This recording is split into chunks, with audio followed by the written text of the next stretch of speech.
AfterThought? Yeah. Today's episode, our first episode, we're going to be discussing what is the impact of Becky's maternity on the division. Yes, we are, girl. So, what are your initial thoughts? Well, we didn't see it coming, obviously, but in terms Explains of why she wasn't performing at the pay-per-view, I guess. Yeah, I was reading her in my mind for Phil slightly that she hadn't been competing since WrestleMania. I was quite upset from a fan of the division and fan of Becky and her reign. From that selfish perspective of there was a good thing going with her, I felt quite bummed.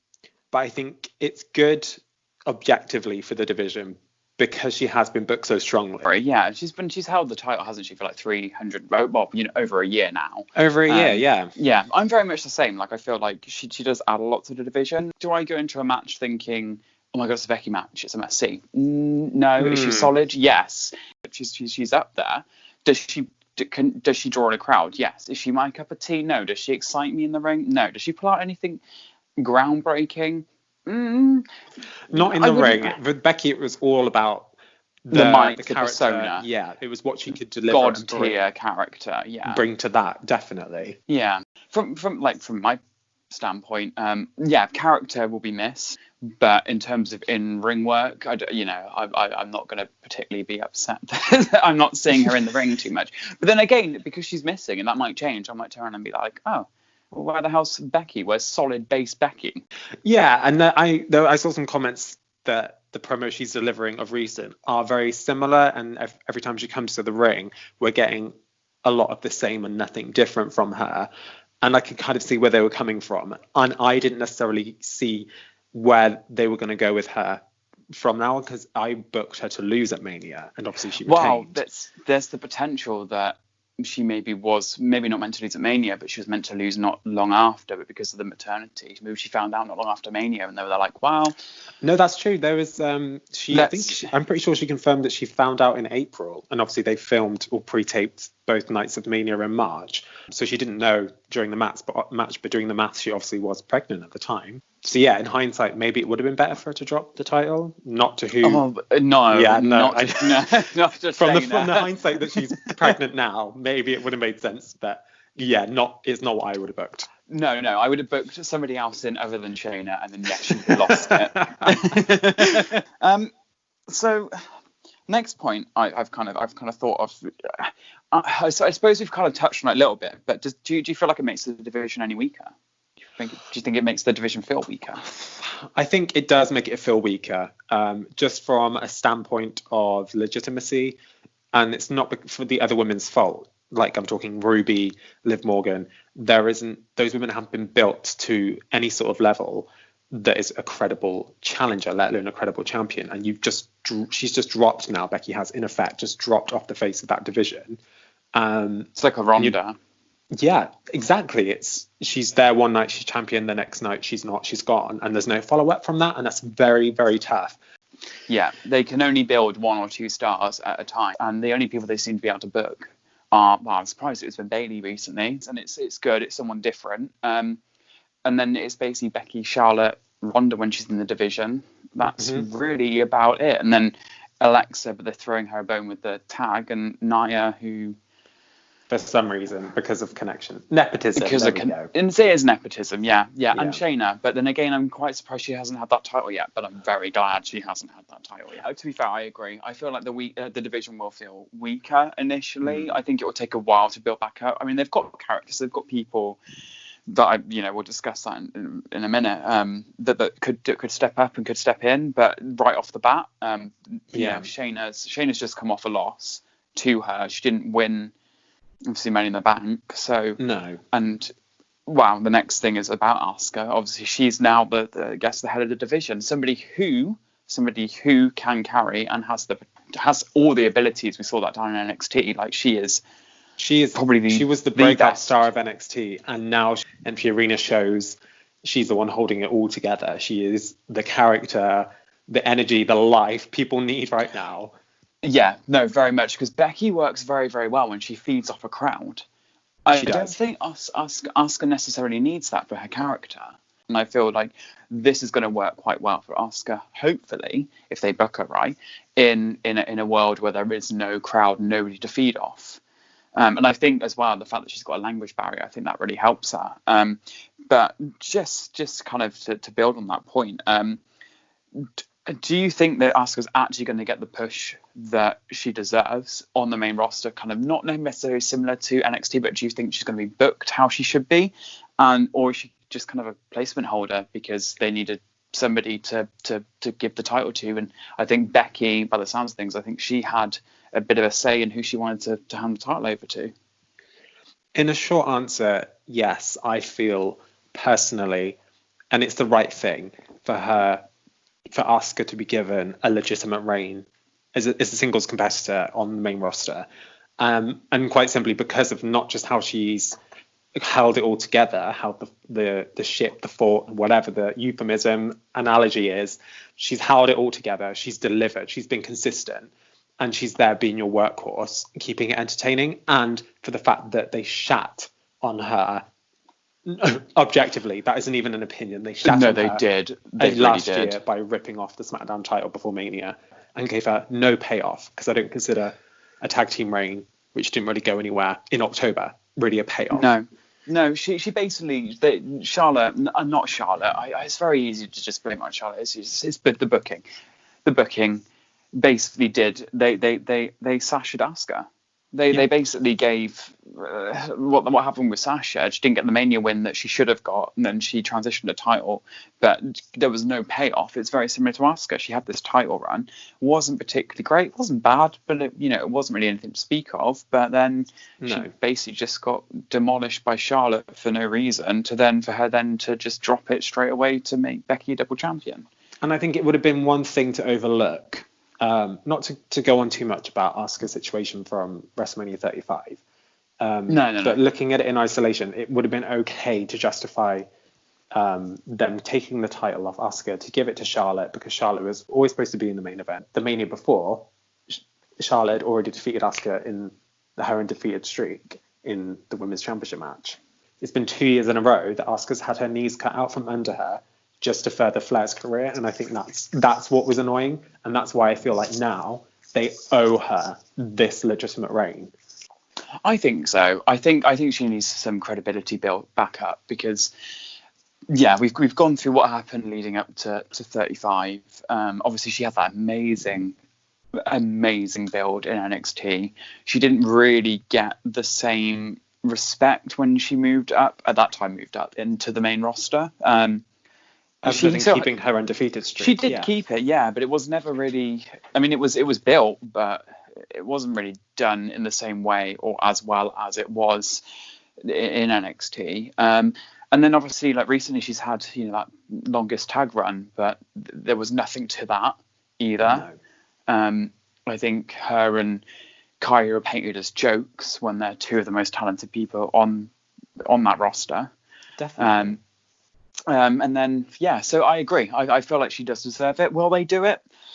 I do worry that she is literally just a placeholder. They've had they've had over a year reign with Becky, and they're going to look to do some maybe quick championship swaps, just to kind of bring a bit of speed and a bit of kind of life back into that division. And especially now, as we need the excitement, being stuck at home, there's no live crowd.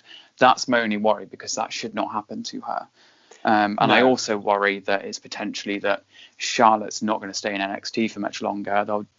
She'll drop the title there and she'll move on to the Raw brand, because she needs to be the big name now that Becky's not there, because obviously no other woman can kind of hold a division up. So I feel like she'll drop the title and she'll beat Asuka again. That's my worry anyway. Go-to, isn't it? It is. It is. And that's my concern. Yeah. It's not Becky. Who should it be? Wow, it's not Ronda. Definitely Charlotte. So if it's not Charlotte, who should, in your opinion, who should be kind of getting this limelight? Obviously Asuka, we both agree, I think unanimously, that she should be the champion, should be at the top. But if we're talking, kind of if there are now places in the kind of upper levels of the division. Who do you think should step echelons. up? Yes. Who do you think should be up there in your opinion? And I guess one for after is, who do you actually think will be?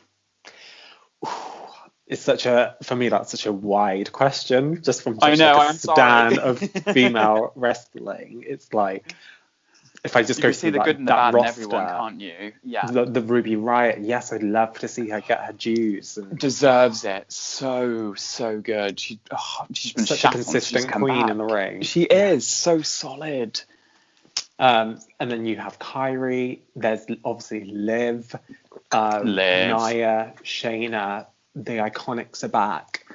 Zelina, Bianca. There are so many good women that deserve a push on Raw. So that is a stacked division. You know, if everyone is pushed and utilized properly, that's an amazing division to work with. So personally, who do I think should join the upper echelons? The upper echelons. I can't even say them. I think who should? Kyrie, because she has not been pushed as a singles competitor, and Kyrie versus Asuka, take my money. Yes, split them up. Do an EO. Turn some bitches. Let's get this going. And as much as I feel like Kyrie, as much as I feel Kyrie excelled in her heel role, it was very erratic. It's hilarious. I loved her as a babyface. Very organic. She was so good as a clean. So I would definitely do that, or I never have a problem with two people going at it regardless. So Kyrie versus Asuka, book it, main event, SummerSlam, done. I feel like, as much, and I'm sure everyone will find out how much we both stand for the Iconics. Yeah, I feel like they could get there, and they very much, with the right booking, with the right storyline, it'll be easy to put them up there, put them up against Asuka. But I feel like they've just come back keeping the tag. I would like to see, because I absolutely, we've mentioned Ruby and Liv for Liv. We live for Liv. For Liv. The girl can bump. The girl can go. I just hope that they haven't ended her and Ruby too soon, because I feel like that could have transitioned into a match with Asuka. You could have worked in some kind of triple threat, because I am getting bored of just one-on-one matches. Why haven't a good fatal four? What happened to a triple threat? Why is there no building multiple women? Yeah. At the same time, it's always one-on-one. It's dull. It's predictable. That's what was, it keeps a level of, the champion doesn't have to be pinned. Could somebody sneak a win? The more people in it, the more enjoyable the match becomes. Not every time, because that does become dull. We've all watched clusterfuck battle royals, but it's. There was literally me about to say, I miss the days of having multi-women battle royals, and like when Gail Kim won, and I was thinking in my head, it'd been so nice if we had that instead of Asuka having their Money in the Bank cash in and awarded Bacon title battle royal. Dragging you before you even opened your mouth. It was fine. Drag my inner thoughts. But yeah, I would like to see those two up. I think to be fair, anybody could step up with the right storyline. But those two in particular, because I feel like they've not been kind of paid their dues, and we're going back, and especially Sarah Logan's just been dropped off the face of the earth, poor woman. Poor Sarah. And they came in as the Riot Squad. They came in with this huge kind of build. I feel they came in, they decimated, and then they did nothing for years. So I feel like they've kind of earned their dues, especially as they're both so talented. And they're both workhorses as well. I think all the women are. But honestly, who do I think will be up there? It's obviously going to be Charlotte. I reckon Ronda is probably going to come back by the looks of things. She'll come back and probably decimate Asuka. I worry about Shayna as well. I feel like they'll just play her choke arm nonsense against Asuka's Asuka lock, who can make who pass out, and obviously it'll be Shayna. I feel like it's going to be Charlotte. Charlotte will very quickly win the title to give her another number, and then I feel like it will go into a transition with Shayna, and Shayna will probably win it off Charlotte, who will then leave the door open for Ronda to return to kick her ass for it, for then Charlotte to finally beat Ronda, because that's where it will go. In reference to Shayna, and I agree that's the direction that it probably will go in the immediate aftermath.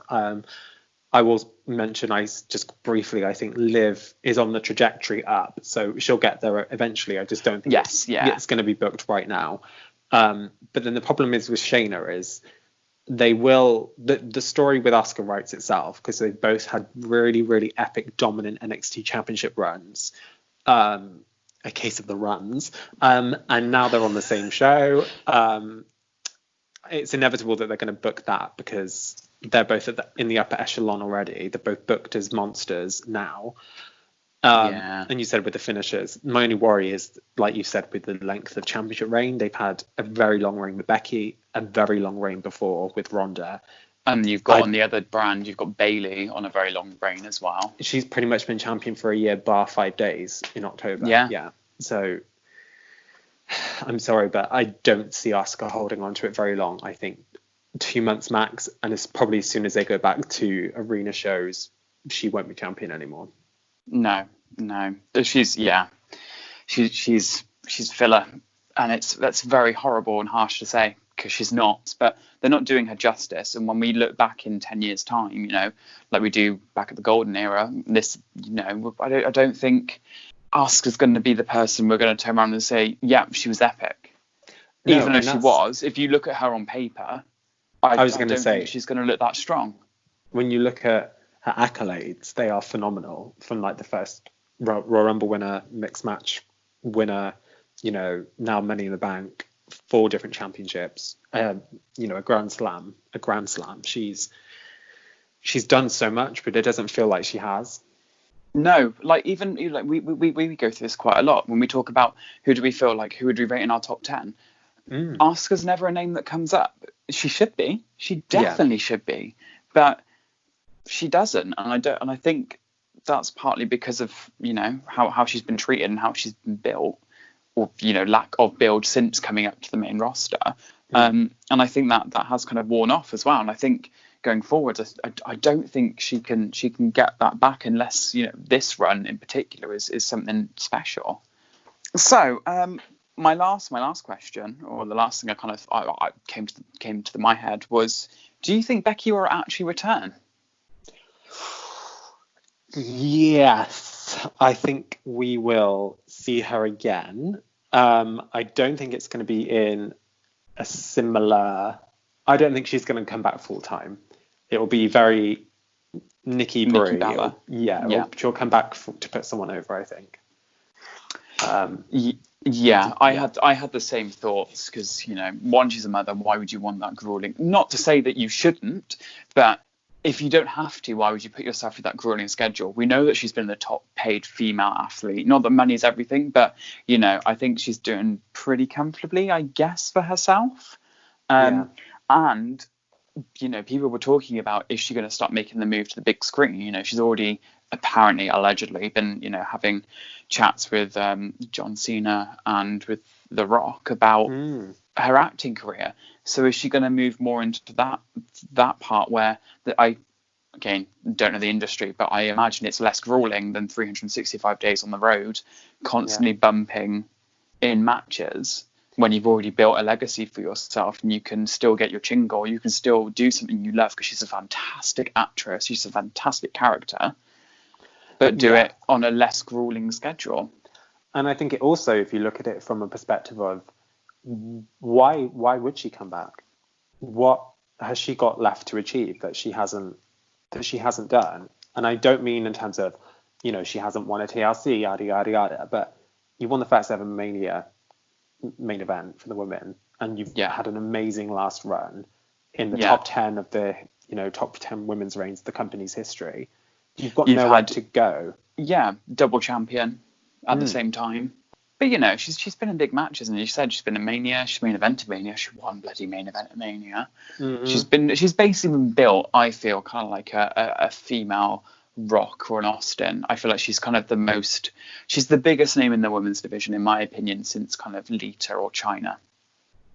In terms of how the companies viewed her and how they built her, and how they know that they understand a crowd reacts positively to her. And the organicness of it as well. There's been nothing forced about it, to the point where she became superstardom level. It was all fan driven. She did that. She did it. It was. And we can still hope then for Dana Brooke. Yeah. Please don't come back, Becky, because we need Dana to get that kind of push. We need to give Dana a chance. So yeah, I think that brings us to a close. I think we've kind of we've thrown some names into the mix on who could kind of move up. I think in reality we know who will be there. Don't be any surprises. And my blindside question, and we've kind of covered it. Should Becky have lost the title to Shayna at WrestleMania in hindsight? God, no. How would you have booked her to lose it if not this way? Oh, what? So if after Mania she knew she was pregnant, she wasn't going to wrestle again, but we didn't want to do it with the Money in the Bank contract? Yes. How else would you have ended her reign? I mean, she could have vacated it and been honest. I think that works very well for the fan and doesn't destroy her credibility whatsoever. And we could have had like a tournament or something. If we wanted to make it a storyline and then we were 100% sure she was going to come back, we just wanted to write her out for like 9 months to a year. I would have had her just absolutely decimated by somebody who you would not expect it from, give somebody the biggest boost going, just randomly appear out of nowhere and just completely destroy Becky, just write her off, hit and run, push her down some stairs, murder her, I don't know, anything, just give something to kind of write her out. Yeah, keep it kayfabe. Yeah. Yes, and then you then lead it open, and essentially the person who decimated her would then get the title, giving them that epic push. Or maybe they don't, and then you're building this kind of storyline, and they're absolutely pissed that they don't have it. Love it. Well, that was it for this week. Our next week's topic is going to be: can the Iconics become truly iconic? Stick around. Ooh, iconic.